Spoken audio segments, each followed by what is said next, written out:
ma ogtahay waxa ka dhacay garas baalay xaafada iga dabagay haddii may ay tahay jawaabtaada waxaan ku wadaa wax cadeyn leh sidoo kale tana sheekada ay tahay sheeko runtii yaab leh nin kooxda shabaab ka tirsan ayaa gaagaatamay inta tabartiisa ah gaatamay markaan dhahayo si kasta uu ku badbaadi karo waxaan u geysan karo sameeyay ciidan fadhiya xaafada iga dabagay ayuu u taraarixiyay baashan loo yaqaano canuunida fmt ciidankii waa kala boodeen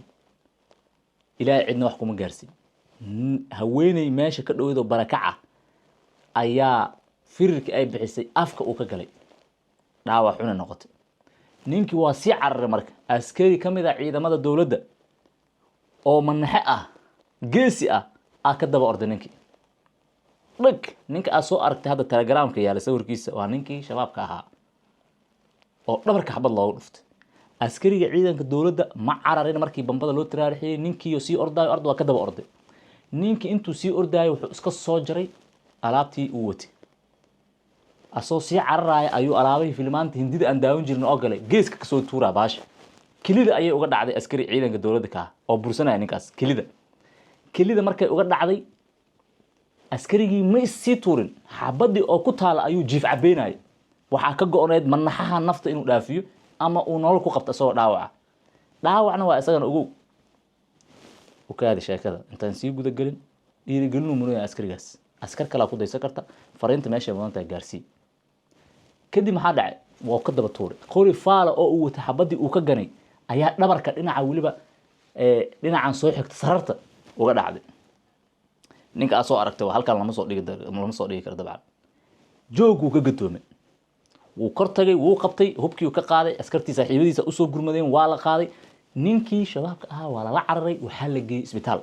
halkaas oo hadda lagu daaweynayo ujeedka maxaa isbitaal loo geeyay meesha lagu dhaafin waayo nafta ayaad leedahay waxaas waxa waaye wax dawladnimada ka baxsan waa dadkan dawlad waaye dadkaas lama midna aha qofka haddii saan oo kale ay qabtaan in la qabto la sii wareysto waaye xog badan laga helo la qabto lala falgalo wuxuuna mudan yahay xuquuqda ah in baaritaan caafimaad iyo gargaarba uu helo taasaa dhacday marka si kasta ha noqoto manaxahan wuxuu isku dayayay maanta inuu nafta dhaafiyo askar ammaanka dadka sugaysa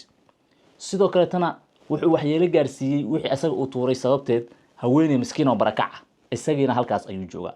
ciidanka dawladda waxa ku amaanaa falkan ay sameeyeen dadka shacabka waxay noo sheegeen intii tabartooda inay indhaha ka arkayeen wax qabadka ciidanka ay sameynayeen waliba halka askari aad u galgalinay war farxad leh isbitaalka taqoosiga ee muqdisho wuxuu bulshada u diyaariyay fursad dahabi ah laga bilaabo 15 Oktoobar ilaa sanadka cusub waxa bilaash la kulanka dhaqaatiirta Somali Sudanese Specialist Hospital waa isbitaalka ugu fiican dalkeena waxa uu ku guuleystay markii afraad u xiriir abaalmarinta isbitaalka ugu fiican dalkeena hadda aad minaad naftaada rabto hadii kalena xaan kuugu aalhe xarbina isoo dhaawac dhiig fash ka dhahayo si bursanaya ninka ilaa uu ninkii qabtay. Assalaamu calaykum.